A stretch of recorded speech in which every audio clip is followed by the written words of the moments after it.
Hello, কি অবস্থা সবার? কেমন আছো? আশা করতেছি তোমরা সবাই খুব ভালো আছো। বরাবর মতো তোমাদের শামীম ভাইয়া চলে আসছি এবং এইবার আমরা কথা বলবো এইচএসসি 26 ব্যাচ নিয়ে, যাদের পরীক্ষা খুবই সন্নিকটে, আর মাত্র 2 মাসের মতো বাকি আছে।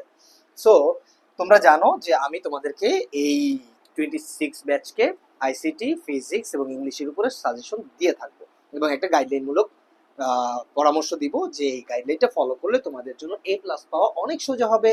এবং সেই সাথে আমি এই মুহূর্তে খুব অল্প পড়ে কিভাবে সিলেবাস শেষ করা যায় তা নিয়েও বিশদ আলোচনা করবো। So, আজকে আমার সাবজেক্টটা হচ্ছে আইসিটি। আইসিটিতে আজকে আমি আলোচনা করব শিওর শর্ট নিয়ে। অর্থাৎ তোমরা টোটাল আইসিটির 5টা চ্যাপ্টার আছে।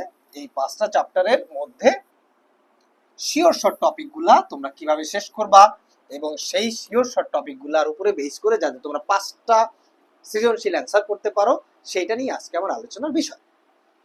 সো চলো আমরা তার আগে একটু দেখে আসি যে আমাদের 5টা টপিক কি কি। আমরা যদি যাই একটু, ওকে,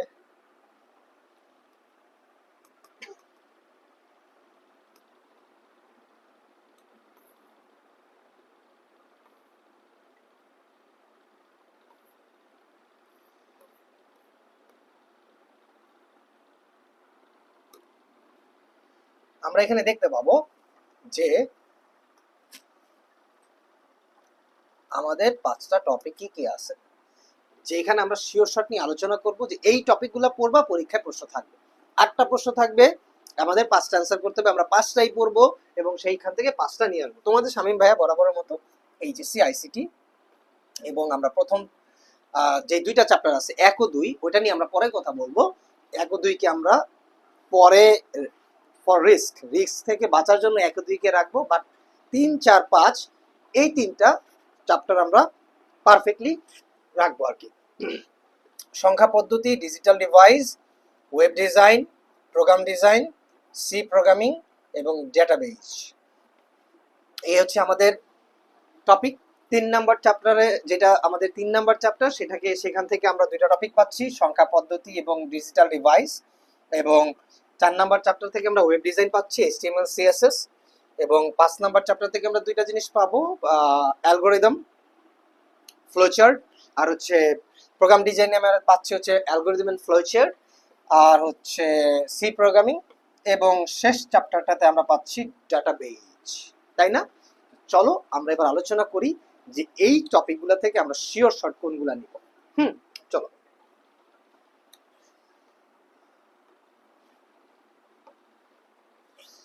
সো শিওর শর্ট মানে হচ্ছে আমরা আসলে এই মুহূর্তে একদম স্পেসিফিক যেই জিনিসটা পড়বো সেই জিনিসটা থেকে প্রশ্ন আসবে এবং সেটাই আমরা অ্যান্সার করে নিয়ে আসবো। আমরা শিওর শর্ট অনুযায়ী টপিকগুলোকে সমাধান করার চেষ্টা করব সামনে। আজকের ক্লাসে আমরা জাস্ট জেনে নেই যে শিওর শর্টের টপিকগুলো আমরা কি কি রেখেছি, ঠিক আছে? তো প্রথমে হচ্ছে আমরা 3 নাম্বার টপিক, 3 নাম্বার অধ্যায়ে, 3য় অধ্যায়ে যাব।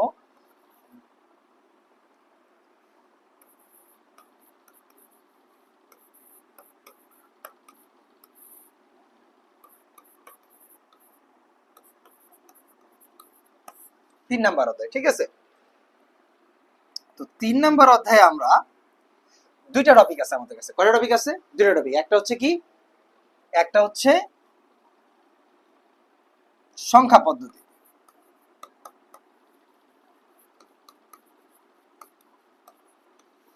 100% শিওর থাকো সংখ্যা পদ্ধতি থেকে একটা প্রশ্ন থাকবেই।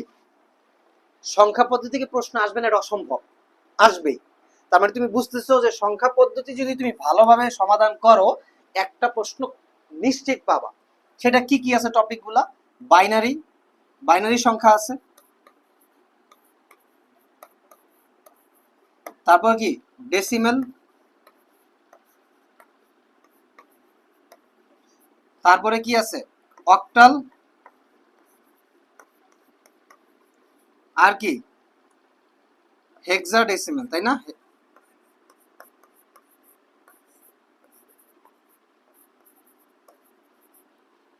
আর সাথে যদি আমরা আরেকটু অ্যাড করি সেটা হচ্ছে one's complement and two's complement, তাই না?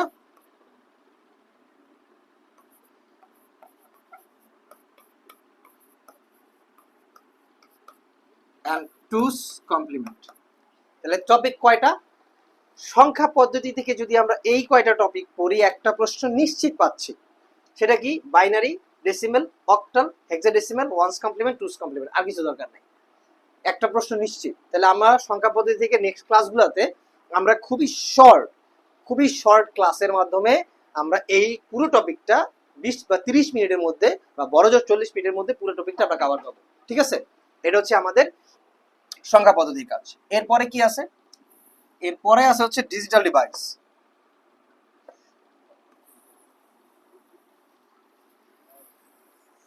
এর পরের টপিকটা আমরা কি ধরবো? Digital device. ঠিক আছে?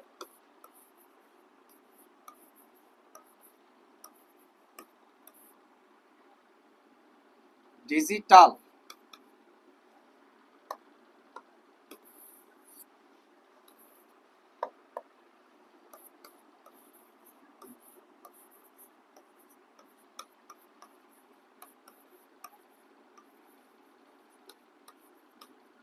ডিজিটাল ডিভাইসে কি করবা?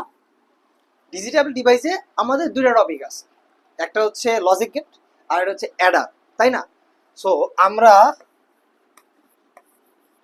লজিক গেট দেখতেছি আর এটা কি আছে? অ্যাডার দেখতেছি। তো আমরা মোটামুটি নিশ্চিত থাকতে পারি যে লজিক গেট থেকে প্রশ্ন আসতেছে। আমাদের টোটাল 3টা 2টা কয়টা? 5টা 7টা, 2টা 7টা। সো আমাদের টোটাল 7টা লজিক গেট আছে। এই 7টা লজিক গেটকে যদি আমরা প্রপারলি ইউটিলাইজ করতে পারি তাহলে লজিক গেট থেকে আমরা নিশ্চিত একটা প্রশ্ন 100% শিওর পাবো। এবং লজিক গেট থেকে আমরা কি পাচ্ছি? লজিক গেট থেকে আমরা হচ্ছে সরলীকরণ পাবো, সরলীকরণ 7টা লজিক গেট, আর কি? আর হচ্ছে ওই যে আমাদের চিত্র, তাই না? লজিক গেট অঙ্কন করা, আর কি লজিক গেটগুলো অঙ্কন করা। তাহলে আমরা 3 নাম্বার অধ্যায় থেকে, আর লজিক গেট খুব ভালো হলে অ্যাডার একই জিনিস, খুব বেশি কঠিন না, জাস্ট একটু বাড়তি কিছু আছে, অ্যাড করা আছে আর কি। লজিক গেট পারলে অ্যাডার তুমি সহজেই পারবা। তাহলে আমি বুঝাইতে পারতেছি তোমাদেরকে যে আমরা অধ্যায় 3-এর শিওর শটে 2টা টপিক নিছি। একটা কি নিছি? একটা হচ্ছে সংখ্যা পদ্ধতি আর একটা হচ্ছে ডিজিটাল ডিভাইস। সংখ্যা পদ্ধতিতে আমরা বলছি binary, decimal, hexadecimal, octal, ones complement, two's complement, done. Digital ডিভাইসে আমরা বলছি লজিক গেট, 7টা লজিক গেট আছে, মৌলিক গেট 3টা, 2টা বিশেষ গেট, যৌগিক গেট 2টা। তো এই 7টা লজিক গেট সাথে হচ্ছে সরলীকরণ এবং হচ্ছে আমাদের লজিক গেটের চিত্রগুলো আঁকতে হবে, আর হচ্ছে আমাদের ওই 4টা শিখতে হবে। তাহলে আমাদের লজিক গেট ডান। সাথে আমরা লজিক গেট ভালো পারলে অ্যাডারটা আমরা খুব সহজেই ম্যানেজ করতে পারবো। তাহলে আমাদের 2টা প্রশ্ন 3 অধ্যায় থেকে 100% শিওর আসবে। 100% শিওর থাকো ইনশাল্লাহ, যে আল্লাহ যদি অন্য কোনো ঘটনা না ঘটায় তাহলে এই 3 অধ্যায় থেকে 2টা প্রশ্ন নিশ্চিত। তাহলে তোমার বাকি রইল কয়টা? 3টা প্রশ্ন, 2টা নিশ্চিত। তাহলে 3 অধ্যায় তুমি খুব ভালোভাবে ফোকাস করবা, ফোকাস করলে 2টা প্রশ্ন নিশ্চিত পাচ্ছ, বাকি থাকতেছে 3টা। সো আমরা বাকি টপিকগুলো নিয়ে নেক্সট কথা বলবো। এবার আমরা দেখবো 4 অধ্যায়ের শিওর শট, যে এই অধ্যায় থেকে আসলে মূলত কোন কোন টপিকগুলো সবচেয়ে বেশি ইম্পর্টেন্ট এবং কোনগুলো সলভ করলে আমি একটা প্রশ্ন পাবো। সো 4 অধ্যায়ে আমাদের HTML CSS অর্থাৎ ওয়েবসাইট ডিজাইন যে অধ্যায়টা, সেই অধ্যায়ে আসলে মূলত আমরা কি কি সলভ করব সেটা শিওর শর্টগুলো দেখবো, এবং ওই টপিকগুলো আমি নেক্সট ক্লাসগুলোতে করাবো। আশা করতেছি তোমরা ওইটুকু করলে 100% শিওর থাকো যে তোমাদের এখান থেকে কমন থাকবে আর কি। তো আমার কাছে যেটা মনে হচ্ছে যে HTML CSS অর্থাৎ ওয়েব পেজ ডিজাইনের মধ্যে তোমাদের পরীক্ষায় 2টা টপিক সবচেয়ে বেশি ইম্পর্টেন্ট, এবং ওইটা থেকে একটা প্রশ্ন 100% শিওর থাকবে। একটা টপিক কি? একটা টপিক হচ্ছে টেবিল। একটা টপিক কি আমি বলি? টেবিল। আর একটা টপিক হচ্ছে আনঅর্ডার বা অর্ডার লিস্ট। আর একটা টপিক কি বলি? লিস্ট। আর একটা ইমেজ এগুলা থাকতে পারে। সো খুব বেশি ইম্পর্টেন্ট আমি তা বলবো না, বাট এই 2 টপিক থেকে প্রশ্ন একটা থাকবেই। অর্থাৎ তোমাদের পরীক্ষায় HTML CSS থেকে একটা টেবিল থাকবে, টেবিল থেকে তোমাকে টেবিলের ভিতরে কিছু ডাটা থাকবে এবং ডাটার বাইরে আরেকটা উদ্দীপক থাকবে, মানে 2টা একটা উদ্দীপকের মধ্যে 2টা থাকবে। একটাতে থাকবে তোমার হচ্ছে কিছু লিস্ট, আর একটা থাকবে একটা টেবিল, এবং এই 2টাকে মেনশন করে একটা তোমাকে প্রশ্ন থাকবে, সেই প্রশ্ন তোমাকে সলভ করতে হবে। তাহলে আমি কি বললাম? HTML CSS থেকে তুমি 2টা টপিক পড়বা, টেবিল এবং লিস্ট। এটা হচ্ছে আমাদের 4 অধ্যায়ের শিওর শট। এই 2টা টপিক পড়লে একটা সৃজনশীল কনফার্ম পাবা, এবং তুমি 3টা সৃজনশীল অলরেডি শেষ করে ফেলছো। আমি কি কি বলছি? 3 অধ্যায় থেকে 2টা আসতেছে, 3 অধ্যায় থেকে, অর্থাৎ ডিজিটাল ডিভাইস আর হচ্ছে সংখ্যা পদ্ধতি, এখান থেকে 2টা আসতেছে এবং টপিকগুলো আমি বলে দিছি। 4 অধ্যায় থেকে আমি একটা পাইতেছি, সেটা বলছি কি, একটা হচ্ছে টেবিল আর এটা কি লিস্ট। এই 2টা টপিক থেকে একটা প্রশ্ন আসতেছে, তাহলে তোমার 4 অধ্যায় ডান। তাহলে তুমি, তোমার টোটাল লাগে 5টা প্রশ্ন, 5টার মধ্যে 3টা তোমার ডান। কয়টা ডান? 3টা ডান। অর্থাৎ 4 অধ্যায় থেকে একটা পাইতেছো শিওর শর্ট, 3 অধ্যায় থেকে 2টা পাইতেছো শিওর শর্ট, 3টা ডান হয়ে গেল। এইবার এইবার আমাদের আসতেছে হচ্ছে 5 নাম্বার অধ্যায়। 5 নাম্বার অধ্যায় থেকে আমরা 2টা প্রশ্ন পাবো। 5 নাম্বার অধ্যায় থেকে কি আমরা 2টা প্রশ্ন পাবো। 5 অধ্যায় শিওর শর্ট।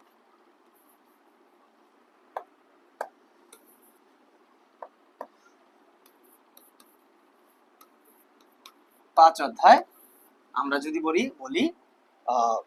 আমরা 2টা প্রশ্ন পাবো 5 অধ্যায় থেকে। আমাদের কি আছে? প্রোগ্রামিং ল্যাঙ্গুয়েজ আছে, সি প্রোগ্রামিং, আর এটা কি, ফ্লোচার্ট এবং অ্যালগরিদম। তাহলে প্রশ্নটা হচ্ছে, এইখান থেকে তোমার মূলত যে প্রবলেমটা হবে, মিক্সড প্রশ্ন থাকবে। অর্থাৎ একদম ফিক্সড একটা টপিক থেকেই তুমি ফুল একটা সৃজনশীল পাচ্ছ, এইরকম হবে না। অর্থাৎ আমাদের এখানে যদি 3টা টপিক হয়ে থাকে, একটাকে আমরা বলতেছি ফ্লোচার্ট, আরেকটাকে আমরা বলতেছি অ্যালগরিদম,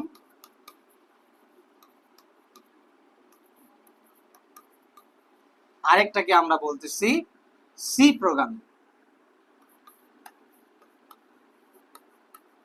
সি প্রোগ্রামিং। তাহলে 3টা টপিক যদি আমার থাকে, এই 3টা টপিক মিলে 2টা প্রশ্ন আসবে।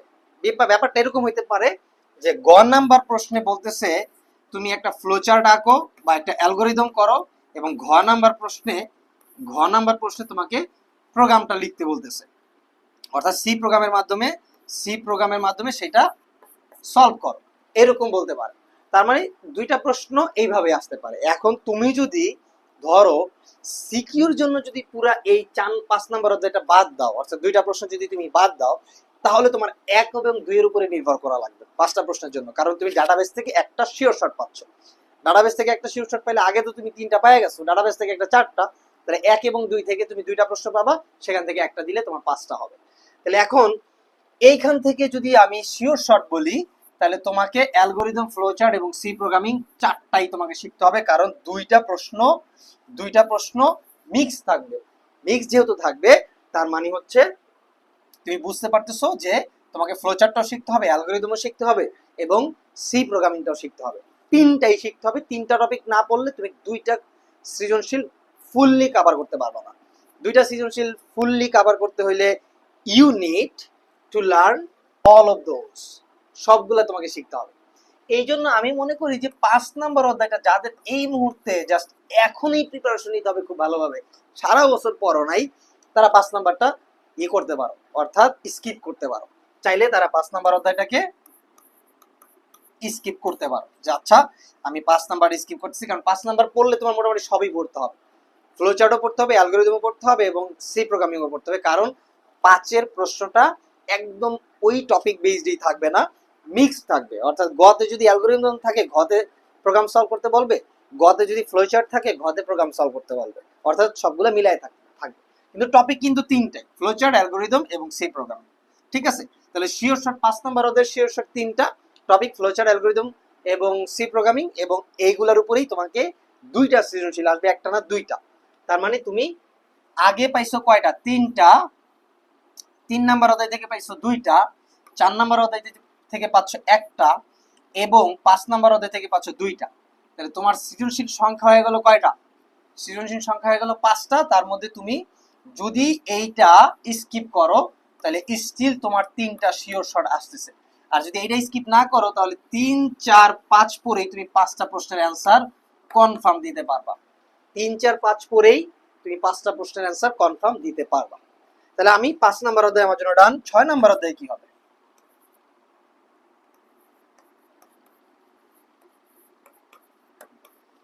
6 অধ্যায় হচ্ছে ডাটাবেস ম্যানেজমেন্ট। ঠিক আছে? ডাটাবেস থেকে মূলত দুইটা টপিক আছে এবং দুইটা টপিক থেকে প্রশ্ন থাকবে এবং ফুল সেট থাকবে ডাটাবেস থেকে। ঠিক আছে, মিক্স কোনো কোশ্চেন থাকবে না, ফুল সেট থাকবে।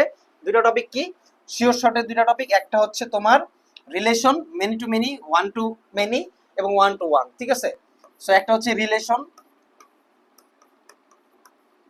আরেকটা হচ্ছে তোমার একটা হচ্ছে তো রিলেশন, যেটা হচ্ছে তুমি many to many, one to one বা ওয়ান টু মেনি রিলেশনশিপ যেটা। আরেকটা হচ্ছে তোমার ডাটাবেস, অর্থাৎ ডাটাগুলা ইনসার্ট করা, ডাটা ইনসার্ট করা। তারপর একটা ডাটা বেস তোমাকে ডেভেলপ করতে বলবে, কিছু ইনফরমেশন দিয়ে ডাটাবেস ডেভেলপ করতে বলবে। সো ওই হচ্ছে একটা টপিক, অর্থাৎ তোমার ওই মানে মূলত ডাটাগুলো ইনসার্ট করা, একটা টেবিল ক্রিয়েট করা, টেবিল ক্রিয়েট ডাটা ইনসার্ট করা, ডাটা ডিলিট করা, ডাটা ম্যাচ করানো। অর্থাৎ তোমাকে ওই কোডগুলা লিখতে হবে আর কি, ডাটাবেসের ওই কোডগুলা লিখে একটা ডাটা কিভাবে তুমি ইনসার্ট করবা, ডিলিট করবা, কিভাবে টেবিল ক্রিয়েট করবা, তারপরে কিভাবে টেবিল ডিলিট করবা, নতুন টেবিল করবা, এবং দুই তিনটা টেবিল থাকলে সেগুলোর মধ্যে কিভাবে রিলেশনশিপ করবা। এই হচ্ছে টপিক, দুইটা টপিক। এই দুইটা টপিক থেকে ফুল একটা সেট কোশ্চেন থাকবে ডাটাবেস ম্যানেজমেন্ট থেকে। তাহলে আমি তোমাদেরকে মোটামুটি বুঝাইতে পারছি ডাটাবেস থেকে তাহলে তুমি কি পাচ্ছ, একটা পাচ্ছ। তাহলে আমাদের হিসাব কি হইলো, 3 অধ্যায় থেকে 2টা, 4 অধ্যায় থেকে একটা, 5 অধ্যায় থেকে 2টা, 6 অধ্যায় থেকে একটা। কয়টা হইলো, 2 3 কত, 4 4 5 6 7, 2 2 4 5 6, 6টা প্রশ্ন হয়ে গেছে আমাদের। 6টা প্রশ্ন হয়ে গেছে, আমাদের লাগে 5টা। আমরা যদি এই 5 নাম্বারটা স্কিপ করি তাহলে আমাদের একটা, দুইটা, তিনটা, চারটা প্রশ্ন আমাদের হয়ে গেল। বাকি চ্যাপ্টার হয়েছে, বাকি রইলো কয়টা, 2টা চ্যাপ্টার বাকি রইলো। কি কি, 1 এবং 2। বিশ্বাস করে 1 এবং 2 থেকে 2টা প্রশ্ন থাকবে, 1 থেকে থাকবে এবং 2 থেকে একটা প্রশ্ন থাকবে, 1 থেকে একটা প্রশ্ন থাকবে। তাহলে তোমার টোটাল 8টা প্রশ্ন হচ্ছে। তাহলে 1 থেকে, এখন তুমি যদি রিস্ক ফ্রি থাকতে চাও, যদি মনে হয় আচ্ছা আমি 1 2 তোকে আমার মুখস্থ টাইপ আমি লিখতেই পারবো যাই আসুক না কেন, কিন্তু যদি একটু মার্কস কমে যেতে পারে বাট আমি লিখতে পারবো, সো এই জন্য 1 2 তোমার পড়ে রাখা উচিত। কারণ যদি তুমি কোনো মতে ওয়েবসাইট, ওয়েব ডিজাইনে তুমি টেবিলটা মিলাইতে পারো না, লিস্টটা মিলাইতে পারো না, অথবা সংখ্যা পদ্ধতিতে তুমি কোনো মতে ম্যাথসটা মিলাইতে পারো নাই, লজিক গেটে কোনো মতে চিত্রটা মিলাইতে পারো নাই, বা তুমি ডাটাবেসে রিলেশনশিপটা ঠিকভাবে ক্রিয়েট করতে পারো নাই, বা টেবিলটাকে ঠিকভাবে সর্ট আউট করতে পারো নাই, তখন তোমাকে নির্ভর করা লাগতে পারে 1 এবং 2 এর উপরে, যেটা তোমাকে বাঁচাই দিতে পারে আর কি, যদি পরীক্ষার হলে এই ধরনের সিচুয়েশন হয়। কিন্তু ওইগুলো অ্যান্সার করা বেস্ট কেন, ওগুলো পারলে একদম ফুল মার্কস, কোনো নাম্বার কাটার কোনো জায়গা নাই আর কি। সো 1 এবং 2 থেকে তোমার যেই জিনিসটা হচ্ছে 2টা প্রশ্ন আসবে। মানে 1 2 থেকে শিওর শর্ট কি, আমি আসলে 1 2 থেকে বললে খুবই শর্ট আউট করতে পারি, কিন্তু সেটা আমি আসলে বলতে চাইতেছি না, কারণ 1 2 ফুলই পড়ো, কারণ অবজেক্টিভও থাকবে, এবং আমি পড়ানোর সময় 1 2 এর কিছু টপিক বলে দিব যেগুলো থেকে 100% শিওর প্রশ্ন থাকবে, 100% শিওর। সো সেগুলো তুমি চিন্তা করতে পারো। আর যদি বলো যে ভাই এখনই বলে দেন, ঠিক আছে, এখন আমি টপিকগুলো একটু বলতে পারি, দাঁড়াও 1 মিনিট। সো আমি একটু টপিকগুলো দেখে নেই, তাহলে তোমাদেরকে ওই টপিকগুলাই বলতেছি যে তুমি 1 এবং 2 থেকে এই টপিকগুলোকে সিলেক্ট করতে পারো। ওকে, সো 1 নাম্বার অধ্যায় থেকে আমাকে যদি তুমি বলো তাহলে এই টপিক সিলেক্ট করতে পারো। একটা হচ্ছে ভার্চুয়াল রিয়ালিটি, ভিআর, এই টপিকটি important. Sure short artificial intelligence, AI, তারপর হচ্ছে biometrics, biometrics,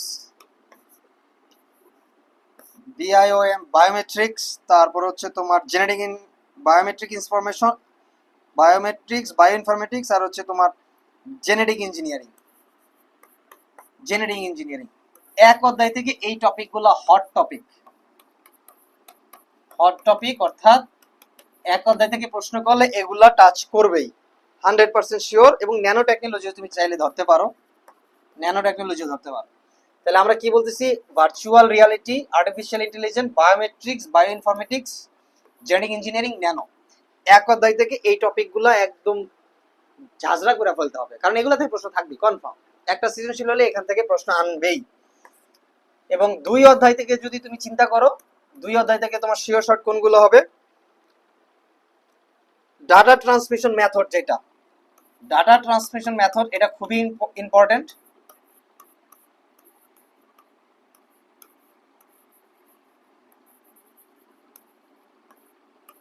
data transmission method so এই টপিকটা হট টপিক। আর যদি তুমি চিন্তা করো,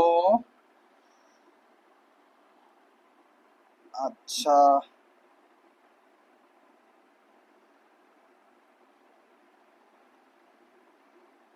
আচ্ছা, টপোলজি, টপোলজি 100% শিওর প্রশ্ন থাকবে। 2 অধ্যায়ের topology most important, data transmission method important, network topology important, okay. আর হচ্ছে কমিউনিকেশন সিস্টেম, নেটওয়ার্কিং।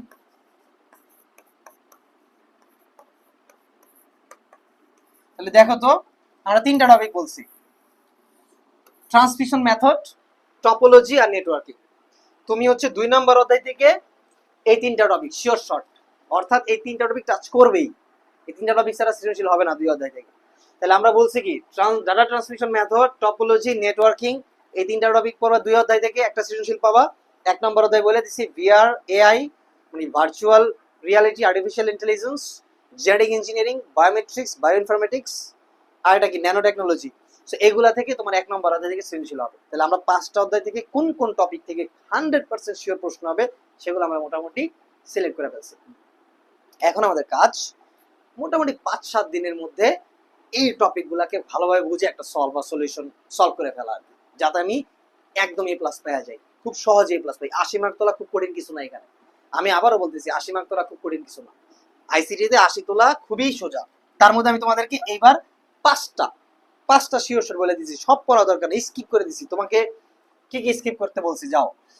তুমি 3 পড়বা নিশ্চিত, 4 পড়বা 100% শিওর, 5 স্কিপ করো, 6 পড়বা। 3টা টপিক, 3টা চ্যাপ্টার। আর এই 1-2 বোধ পড়তে পারো, কারণ এটা খুব বেশি কঠিন না। যদি এখান থেকেও কমাইতে চাও তাহলে 2 নিশ্চিত পড়ো, 2 100% পড়ো, 1 বাদ দাও। তাহলে 1 আর 5 যদি স্কিপ করো, তারপরে তুমি 5টা প্রশ্ন 100% শিওর অ্যান্সার করতে পারবে। যদি 1 আর 5 পুরোপুরি স্কিপ করো, অবজেক্টিভের জন্য পড়া লাগে, বাট সিকিউর জন্য যদি স্কিপ করো, তারপরে তুমি 5টা প্রশ্ন পাবা। কারণ 3 থেকে 2টা আসবে, 4 থেকে একটা আসবে, ডাটাবেস থেকে একটা আসবে, আর হচ্ছে 2 থেকে একটা আসবে। 5টা হয়েছে, 5টা হয়েছে। এবং 3 থেকে কোন টপিক গুলা থেকে আসবে সেটাও বলছি, 4 থেকে কোন টপিক থেকে আসবে সেটাও বলছি, 6 থেকে কোন টপিক থেকে আসবে সেটাও বলছি, এবং 2 থেকে কোন টপিক থাকবে সেটাও বলছি। এবং পুরো চ্যাপ্টারের টপিকও বলে দিছি, যে টপিকটা পড়লে তুমি নিশ্চিত সৃজনশীল পাবা। তাই আমার কাছে মনে হয় এটা একটা ভালো সাজেশন তোমাদের জন্য হইতে পারে। এখন আমার কাজ, নেক্সট কাজ কি? নেক্সট কাজ হচ্ছে তোমাদেরকে বসে বসে এই টপিকগুলো অনুযায়ী, এই চ্যাপ্টার অনুযায়ী টপিকগুলো যেগুলো আসবে পরীক্ষায়, সেগুলো সুন্দর করে সমাধান করে দেওয়া। যে আমি এই মুহূর্তে হয়তো বা বেসিক ধরে ধরে ধরে ধরে পড়াবো না, সেটা স্টাফ টাইমও নাই, তোমরা অলরেডি সেগুলো কিছুটা জানো। এখন আমি হচ্ছে কিছু প্রশ্ন সলভ করে দেবো, যে এই প্রশ্নগুলো এইভাবে সলভ করো, মোটামুটি ডান, এগুলোর মধ্যেই তোমার কমন থাকবে। তারপর আমি একটু বেসিক আলোচনা করার ট্রাই করবো ক্লাসগুলোতে।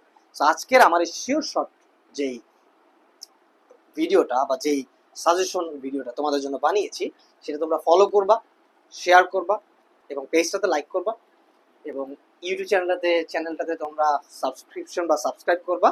আর সেই সাথে আমার সাথে তো থাকবে। সবাইকে ধন্যবাদ, আল্লাহ হাফেজ, বাই বাই, টাটা।